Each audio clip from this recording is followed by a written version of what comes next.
Jan with Jan Patek Quilts, and I do needle turn applique. What I thought we'd focus on today, oh, and this is my quilt, and Kitty makes three. And actually, we do have a black cat named Deuces, and a black dog named Dobby, and a white dog named Spike. So Kitty does make three. My dad was a vet, and my brother was a vet. We've always had animals, and they show up in my quilts a whole lot. So what I thought I'd focus on today is their legs, because they're kind of a pain sometimes. They're kind of a challenge, excuse me. The first thing you need to do after you trace your pattern onto freezer paper applique and then cut it out on the line, you iron it to your fabric. Okay, now this is specifically why you use a sandpaper board. And by the way, we have found another source for sandpaper boards, and we'll have them up on the website very shortly.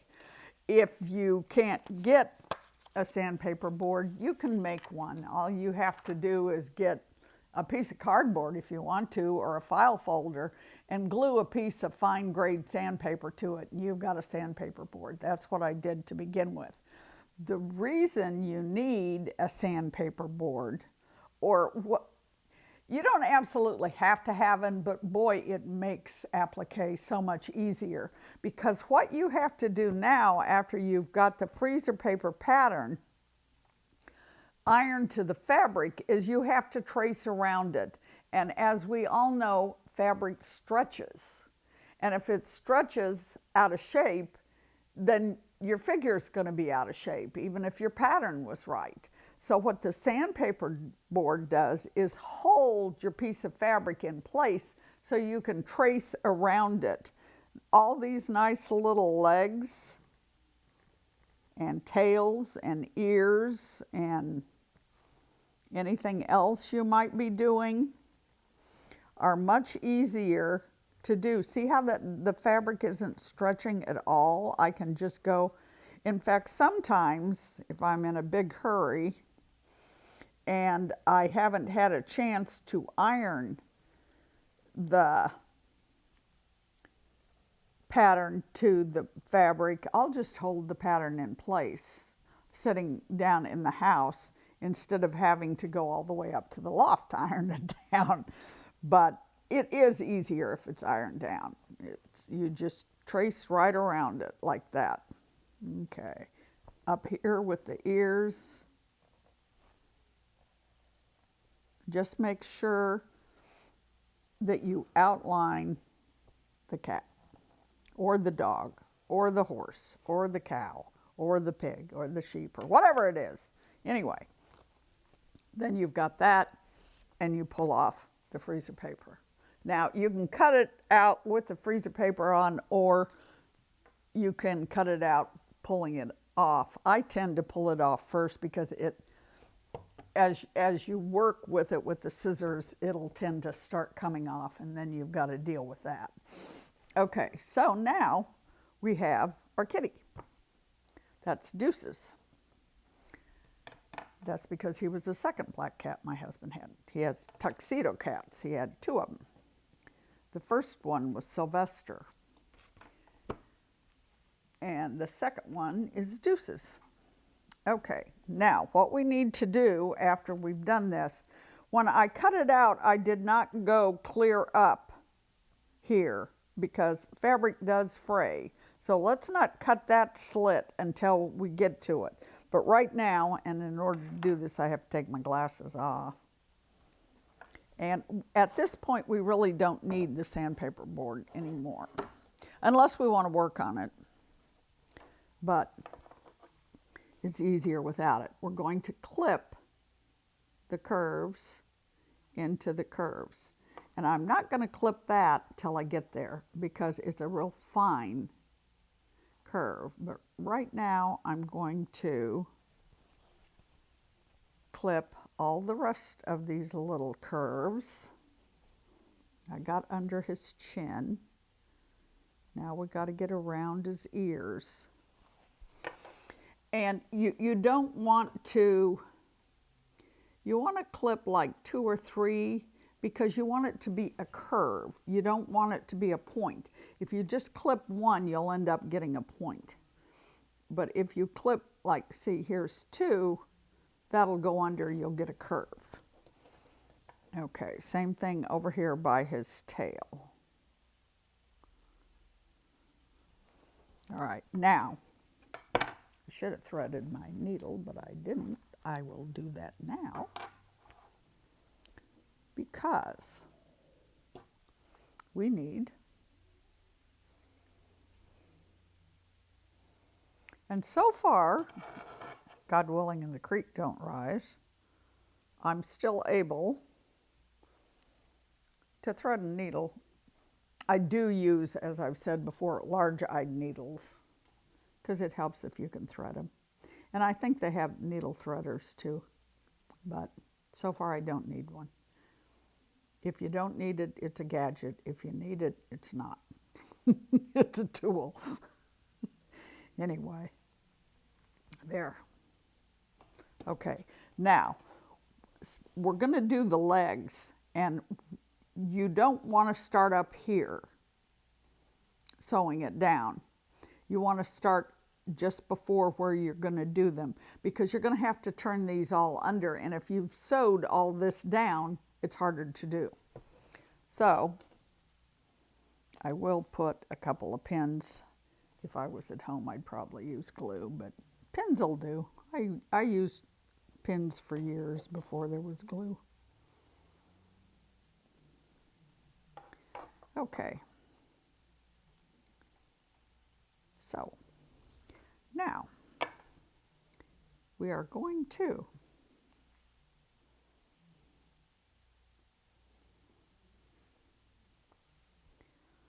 sew him. Now you take your needle and do a sweep in there like that. Just pull it under, and sometimes you have to do it a couple, 3 times. But then as soon as you get that mainly down, you can take that out.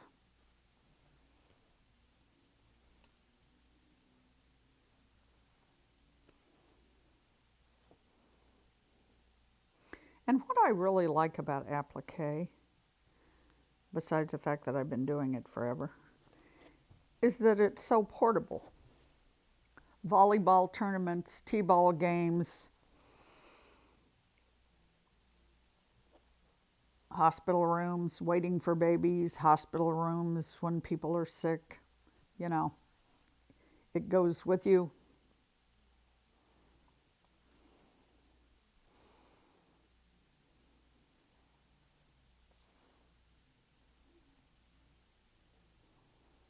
Okay, now we're going to get down to this outside curve, and when we get there we're going to stop and clip the inside of that leg.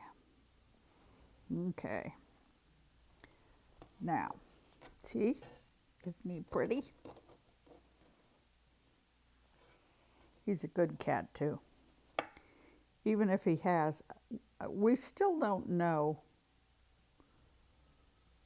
how they do it or where it goes, but back in our laundry room, there's a, when they built the house, where the pipes go up to go out, or to go to out, it has something to do with the hot water heater. Above the hot water heater, there's pipes that go out, and for some reason, there's a hole in the ceiling of the laundry room. And if they get in the attic, the cats can get out. And Deuces and Wendy both have their way in and out of the house. So I don't have to worry if it rains and they're outside, wake up the next morning, they're back in the house. I have no idea where it comes out. Okay, now we're going to clip. And once again, we're going to clip 3. 1, 2, and 3. So we'll have a curve there, and you clip right up to your white line. Okay? But sometimes when Pep wants to take Deuces, because Deuces sleeps with Pep during the day, and sometimes Deuces will come in, eat his wet food that Pep keeps him as a bribe, and then go out his hidey hole before Dad goes to bed. Pep will go, that dang cat got out again. Anyway, he's a dang cat, but he's a good cat. Okay, you just turn that under just ever so slightly.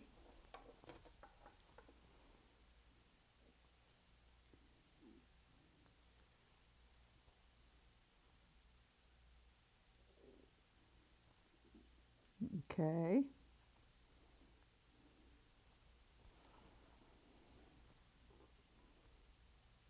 Now we'll do that. Okay, and now for the reason you didn't sew this down yet. You're going to take this. I suppose you could, but it's easier if you've already sewed it down and forget about it, you can do it. I'm going to get that. But turning this under so that you can get that so it doesn't fray is a lot easier if you haven't sewed your top down yet.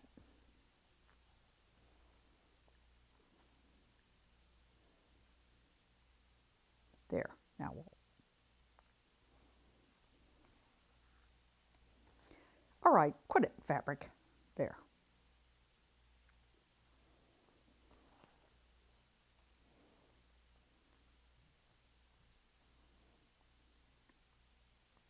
There.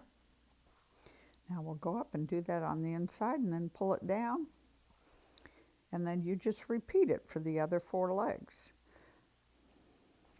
Well, the other 3 legs. He's only got 4 legs, but he has a tail.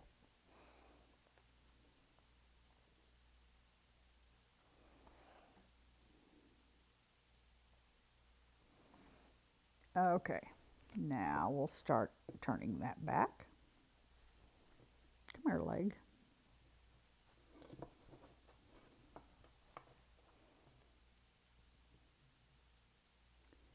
And sometimes you have to hold your mouth just so to get it to do it. But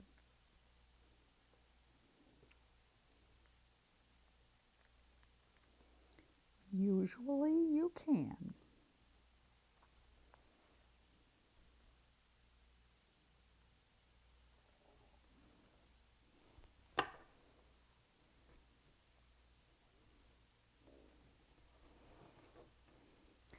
All right, people. There, go under. There. It did.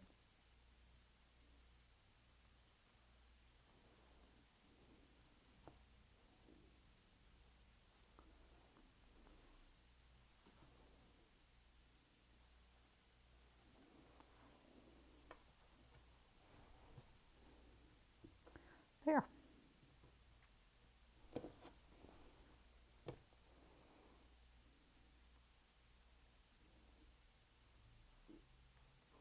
I think I'm going to back that up a little because it looks like I got that one piece not quite under.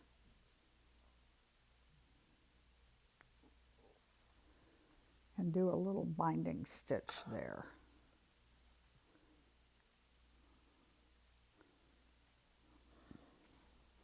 All right. Behave yourself.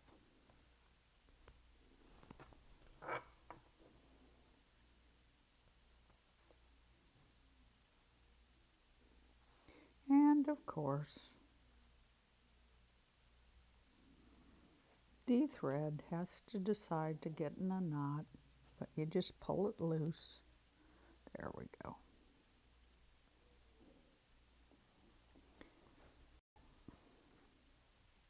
Thread, quit it.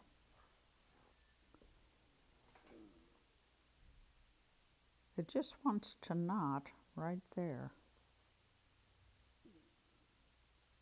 Boy, it sure has.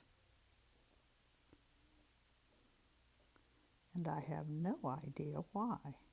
So what we have to do here now is just pull this all the way up because for some reason that thread's like that. cut that off and rethread it, because that will happen. It probably, I probably should have had a little shorter thread, because it tends to knot more when it's longer, but there. Okay, now we've done it. All right, so you will now just repeat the same thing all the way around the cat. I maybe need to straighten him up a little. Yeah, straighten up, guy. Let's put you here. Now we'll go down, around, and up here. These are easier than the ones in here, obviously, but they're not hard, especially if you can turn it under. And when you get to here, this one is kind of hard because it's closer together, not, but you still kind of try to make 3, and then when you get down here, you'll fold that clear under like that. Then you'll find your needle. At least you hope you will. Come here. And you'll push that under, and the other side will already be sewed down. But you'll do the same thing. You'll turn this one clear under and stitch. And you just keep your stitches close together and kind of almost bind that under on the curve. So now we've got a kitty on, and Kitty makes 3. And so now to recap what we've done, we've ironed our freezer paper pattern to our fabric, then laid the whole thing on the sandpaper board, sandpaper board, drawn around the cat, and then cut it out. That will come off in the cutting process usually. And then laid it on our background fabric and start down near the legs because we're going to have to turn things under to make the fabric in between the legs stay under, like this one did. And then just sew it down. We hope you've enjoyed this tutorial from Jan Patek Quilts. If you have, please subscribe to our channel. Thanks, and have a good day.